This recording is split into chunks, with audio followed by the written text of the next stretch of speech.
Okay, our next theory of personality is one that we've already covered, excuse me, and that is Galen's theory with regard to bodily humors, and the one he adapted from Empedocles, who believed the four physics were earth, air, fire, and water, and then Hippocrates, who believed that the humors in the body were also of four types, and then Galen added that those four types, based on the preponderance or whichever one there was a greater concentration of in the body, depending on the individual, that led to a certain personality. And as you recall, those with a preponderance of blood were or are sanguine, according to Galen. Sanguine being an English word, it means happy. Those with excessive phlegm are phlegmatic, meaning listless or apathetic. Those with a higher concentration of black bile are choleric or angry. And with yellow bile, those with concentration of yellow bile, they are melancholic or sad. Okay, I put this in here for historic purposes. Remember, there's no evidence to support this theory. This is just a good try by an erudite scholar a couple of thousand years ago. And it was important because psychology was well before its formal inception. Okay, now, behavioral psychologists also have contributed to our understanding of personality. They don't have any theory in particular regarding personality. It's just that, as you recall, behaviorists believe everything is learned. Thus, personality must be learned. So, remember that learning is idiosyncratic, meaning that everybody has their own unique learning history. And therefore, the behavioral viewpoint regarding personality is helpful because it, better than any other theory, explains the wide variety or wide variation that you see in human personalities. Think about all the people you know, think about how different each of them are, their behavioral makeup, or their just who they are and how they behave in certain situations, and their inclinations, and what fascinates them. All of these things make us unique. And what best explains this unique nature of each individual is the behavioral viewpoint.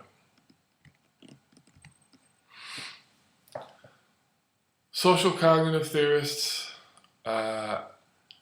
whereas some of the other theories are more global, particularly the behavioral theory, social cognitive theorists attempt to explain one facet of personality, and that is our inclination toward depression. So this is a narrow focus, and the basis for this viewpoint comes from work done on the phenomenon of learned helplessness. In this work, the seminal work on this phenomenon was done by Martin Seligman. And it's helpful at this point to understand a famous experiment that he conducted. Seligman took dogs, or used dogs as research participants, and brought them to his lab and assigned them to one of three conditions. First condition was the control condition. These dogs had a shock harness placed around them and were put into a enclosure and were not given any shock. This was the control group. The shock apparatus was the same as the other dogs, and the enclosure in which they were placed the same as the other dogs. The other two groups actually got shock. There was the controllable shock group. Controllable shock. This group of dogs had the shock harness placed on them. They were put in the enclosure, and they were given random shocks, painful, intensity greater than the amount usually used. The voltage was higher than what is usually used in psych experiments. And these dogs, if they hit a button that was on the wall with their nose or with their head, they could stop the shock. So they had the ability to get negative reinforcement. They were able to get away from the shock by performing an operant behavior. The third group was the uncontrollable shock group. Uncontrollable shock. Same shock harness, same enclosure, same shock. This time, however, the dogs were unable to cease the shock that they were receiving. So these dogs simply received random, unpredictable shock, painful shock, and they had no recourse. There was nothing they could do. Okay, so on the following session, which is usually the next day, Seligman brought these dogs to another apparatus in his lab, as you can see down at the bottom right. That is called a shuttle box. And the dogs were placed on one side of the shuttle box, and they were given presentation of a light, and then the light went off, and then the floor was shocked. And if the dogs jumped over the barrier to the other side, they could escape the shock. And eventually, because there was a signal that the shock was coming, they could avoid the shock. Okay, and what Seligman found was that the dogs in the controllable shock and the control condition both learned this escape/avoidance behavior very quickly. The dogs in the uncontrollable shock group, however, failed to learn it. They were placed on one side of the shuttle box, light came on, shock was presented, and they simply laid on the floor whimpering in pain from the shock. Why was this done? Seligman proposed that this was a model or a laboratory analog of human depression. In other words, human depression occurs when when aversive conditions exist, things that hurt you are occurring and you can't do anything about it. So you learn, I can't do anything about this, then you generalize it to other situations. So you in general have this sense about you that I can't do anything about the aversive conditions in my life.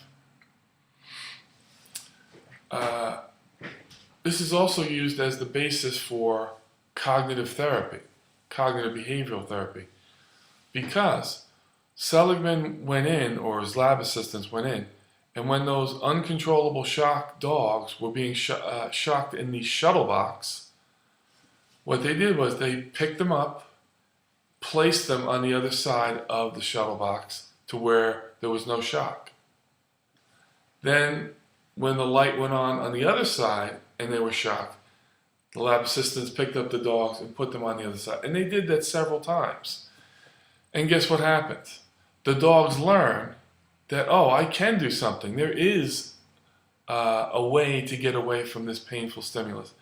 And eventually they learn to escape from the shock and eventually avoid the shock. And that is the basis for cognitive therapy. To show someone, usually through talking, not picking somebody up and actually doing actions like this, but by explaining to someone or convincing them that they can do something about painful life events. Now, from this, there were two other individuals who contributed to social cognitive theories, and I present them together because they're very similar. They both have to do with just what Seligman was talking about. Rotter presented the concept of locus of control. Locus of control, there's two types of locus of control, internal or external. And it refers to where do you think control lies in the world? Within you or within other people or other events? In other words, do you have control over the events in your life? If you believe so, you have an internal locus of control. If you believe not, then you have an external locus of control. Rotter, of course, the goal of his therapeutic interventions was to give people an internal locus of control because it inoculates people against depression. Because once again, Seligman, what leads to depression? The feeling that you can't do anything about aversive events. Rotter says take an internal locus of control. Remember, there's two sides to this. If you take an internal locus of control, when things happen things don't go right, there's failures, well, guess what? You have to take responsibility. And internal locus of control can actually go beyond the things that you actually can control. So it's sort of a belief beyond what is actual reality about what you can control. And this always makes me think about sort of an adaptive mechanism that many people have. Say someone has experienced a death in their family or to a friend, and you go up to comfort them, give them solace, and they'll say something like, if I just did this or did that, and this might not have happened. And you realize, of course, this is ridiculous. This is like their father or mother. This is an older person. This person was ill, and they were close to dying. And whatever this event was that your friend thinks that they should have done, it would have had very little to do with helping the person who died. But you also should realize that that's a way of inoculating yourself. Because the person is experiencing guilt. I should have done this, I should have done that, when you know it's ridiculous. But what that's giving them is the sense that when horrible things happen in the world, I can do something about it. In this case, I didn't do something, and that's why this happened. But going forward, instead of experiencing the world as this place where horrible things can happen and they're well beyond my control, I experience the world as a place where, yes, things can happen that are aversive, but I can react and overcome them. Bandura's self-efficacy is roughly the same thing. He worked with people clinically to try to give them a sense of self-efficacy, or that they can have an effect on their lives, on the events in their lives. And that's roughly the same. It's in keeping with the other two individuals here.